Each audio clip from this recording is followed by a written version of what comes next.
Olá, Cassiano Bittencourt aqui, só para vocês saberem o que eu falo aqui, eu faço aqui pura e simplesmente a minha forma de investir, as minhas opiniões sobre investimento, não é de qualquer forma, modo, em geral, indicação de compra ou venda de qualquer ativo do mercado financeiro. E agora o vídeo, valeu! Olá, Cassiano Bittencourt, pelo Visão do Estrategista, neste momento para comentar o resultado da Minerva, a operação maior exportadora de carne bovina da América do Sul. Tá? Temos ali a indústria aqui no Brasil e a indústria no restante da América do Sul, incluindo ali, né, no caso, não na América do Sul, mas incluindo ali a parte de ovinos na Austrália. Trimestre novamente muito positivo, tá? Com a conclusão da compra das plantas da Marfrig, obviamente, excetuando ali o Uruguai, tá? Que ainda está em processo de ajustes ali para tentar justamente pegar 2 das 3 plantas. Tá? A dinâmica extremamente positiva, obviamente levando em consideração o fato de que a gente acabou de comprar uma operação ali, estamos levando aquela operação ao azeitamento ali, a melhoria da capacidade de operar daquelas plantas novas, 13 plantas já acopladas, se não me engano. Tá? A gente ia um centro de distribuição. Começamos com a estrutura de acionistas. Na tela a gente tem a Salic como apoio financeiro comercial e o controle ali da VDQ, tá? Da família Queiroz. Toda essa transição acompanhada nos vídeos. A evolução do preço desde a última análise na tela com alguma elevação. Tá? E alguma elevação ali por causa daquele rolo todo de ajustes. Eu expliquei já no canal inúmeras vezes. Tá? Absolutamente nenhum sentido na precificação. Extremamente deprimida. Eu falo no sentido de que preço muito baixo por ativo que tem. Tá? O gap ali justamente com aquele gap ali justamente mostrando a questão toda ali referente a ajuste de preço, bem comentado no canal. Tá? Torna o gráfico aqui bem menos representativo se tiver em consideração ali a tentativa de operar, de definir preço por qualquer tipo de instituição, seja ela B3, CVM ou qualquer coisa do gênero. Sempre bom reforçar, tá, que no frigir dos ovos o que interessa é que o preço de qualquer ativo é definido por equilíbrio entre oferta e demanda, não declarado ou determinado de forma mecânica, mas mercado existe uma dificuldade aí de compreender esse tipo de coisa básica. Resultado muito positivo e robusto novamente. Aqui, obviamente, levando em consideração a consolidação com as novas plantas. A taxa de utilização do consolidado está entre 60% e 65% de média.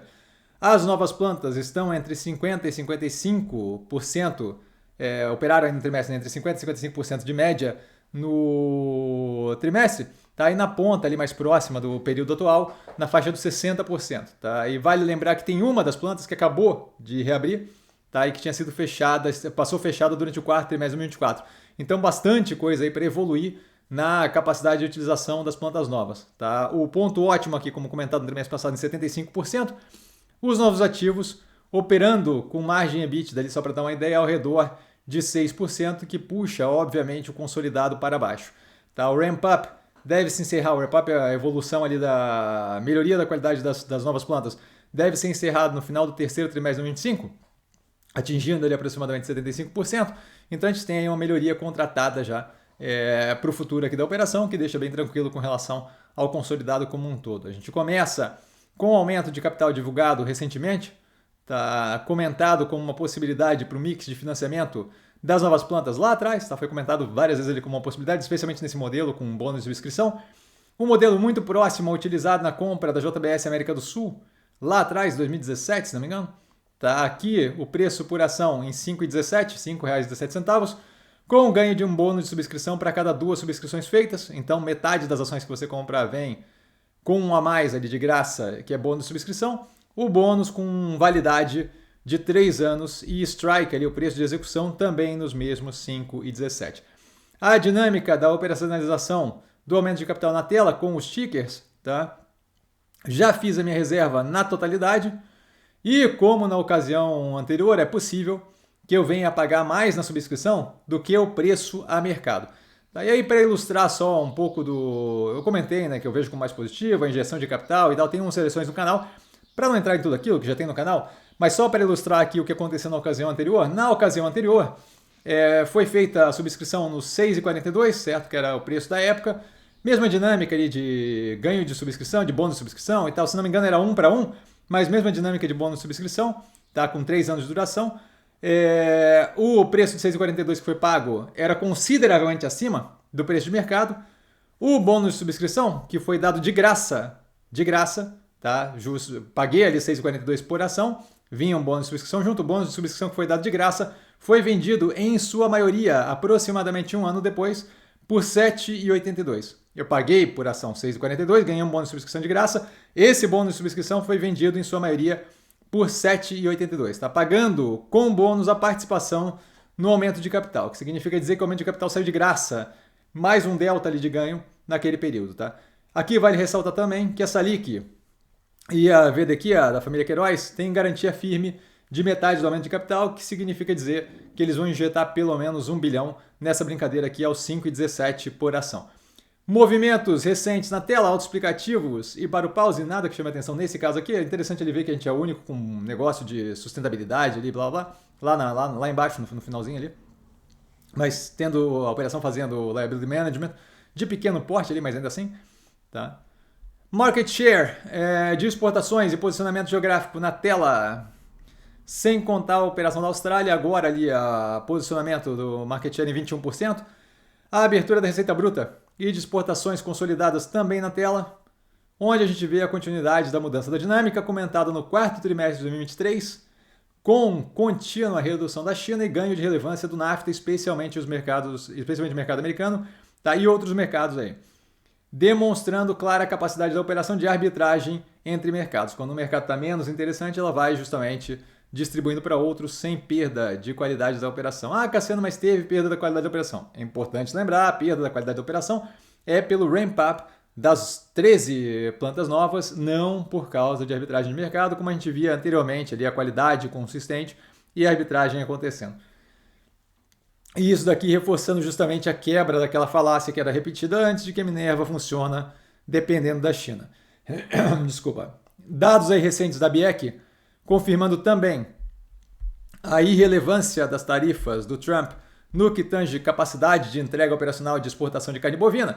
Tá? Isso pelo cenário do gado, isonomia, do efeito tarifário ali em todas as proteínas, etc., como comentado aqui no canal várias vezes. Tá? A gente tem também ali na direita a abertura da operação da Austrália, tá? Que é ovinos, e para quem não lembra, segue o para justamente determinar do que se tratam ovinos.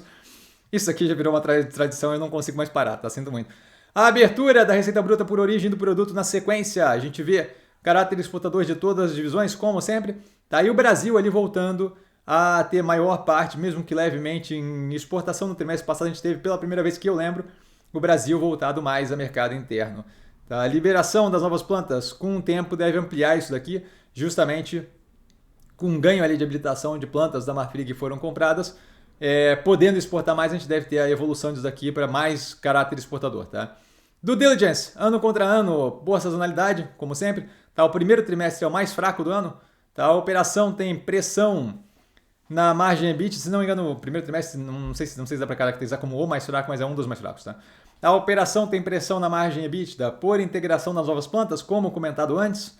Tá? Vale levar em consideração a falta de comparabilidade nos valores ano contra ano, por falta de um proforma. Tá? O ano passado não tinha as plantas ali naquele valor, então quando eu vejo o aumento, as margens são relevantes para a comparação, mas quando eu vejo o aumento de 50% da receita líquida, obviamente uma grande parte disso vem do aumento da adição das novas plantas, certo? Não que não tenha crescimento natural, orgânico, mas tem ali um pedaço considerável que é aumento por adição das novas plantas. Tá? A receita líquida com crescimento de 55,8% ano contra ano, o EBITDA 53,1% ano contra ano, com queda na margem ano contra ano, indo uma queda bem discreta, diga-se de passagem, indo de 8,8% no mesmo período do ano passado para 8,6% nesse trimestre, como explicado no início do vídeo. Aqui, um ponto interessante, tá?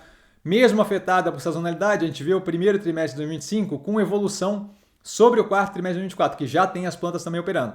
Aqui indica justamente a evolução na evolução